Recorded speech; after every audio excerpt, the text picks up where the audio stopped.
दोस्तों प्रीलिम्स हमारे नजदीक है ना, यूपीएससी के। तो फिर अब 4 पॉइंट के जरिए हम कुछ जान लेते हैं। आर्ट एंड कल्चर में 4 पॉइंट जानते हैं। कौन से 4 पॉइंट? सबसे पहला है गत का या गट का।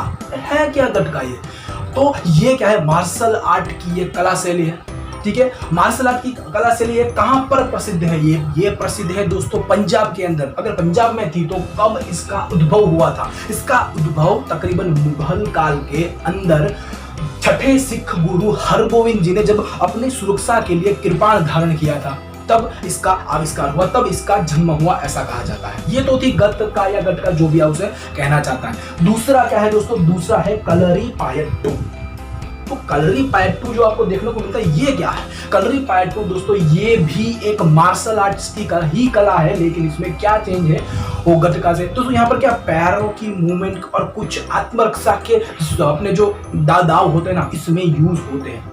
तो ये कहां पर प्रसिद्ध है? ये केरल में प्रसिद्ध है। कलरीपायट्टू केरल प्रसिद्ध है, ठीक है। और ये इसका उद्भव कब हुआ था? लगभग ईसा पूर्व की 3वीं शताब्दी में इसका उद्भव हुआ था कलरीपायट्टू, ठीक है। अब तीसरा पॉइंट क्या है? तीसरा पॉइंट है दोस्तों यक्षगान। यक्षगान, यहाँ के यक्ष मतलब कि गौण देवता, उसका गान करना, सिंपल सा है। तो ये है क्या यक्षगान? यक्षगान ये भी एक क्या मार्शल आर्ट की शैली है? बिल्कुल भी नहीं। ये है, ये क्या है? ये दोस्तों ये एक नाटक शैली है, मार्शल आर्ट की शैली नहीं है, ठीक है। याद रहे यक्षगान क्या है? यक्षगान एक नाटक की शैली है कि जिसके अंदर क्या रामायण और महाभारत जैसे नाटकों का वो संचालन करते हैं, ठीक है, प्रसिद्ध।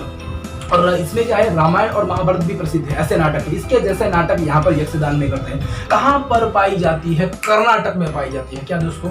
कर्नाटक में पाई जाती है। और भक्ति आंदोलन के दौरान, यानी कि 11वीं से 15वीं शताब्दी दरमियान इसका उद्भव हुआ, ऐसा कहा जाता है ना। तो अब लास्ट पॉइंट आता है खौन रामलीला। अब इसके नाम से ही आपको जान हो कि ये नाटक शैली होगी रामलीला।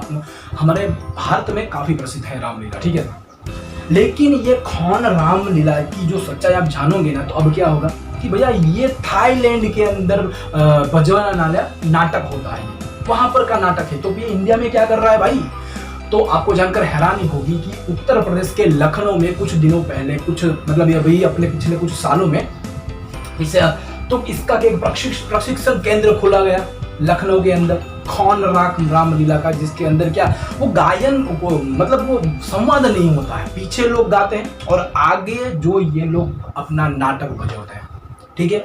तो यही थी बात खौन रामलीला की। और ये क्या महत्वपूर्ण बात है, ये हम चर्चा क्यों करते हैं इसकी?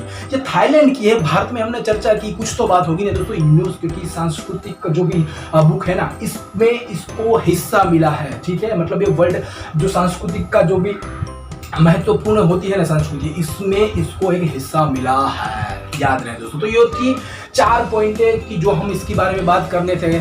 सबसे पहले है गटका जो भी है पंजाब में आती है, उस मार्शल आर्ट है। दूसरे नंबर पर गया, दूसरे नंबर पर कलरीपायट्टू मार्शल आर्ट से केरल में है, ठीक है। तीसरे नंबर पर यक्षगान कर्नाटक में है, और ये भी क्या नाटक से है, याद रहे। और चौथा पर है खौन रामलीला।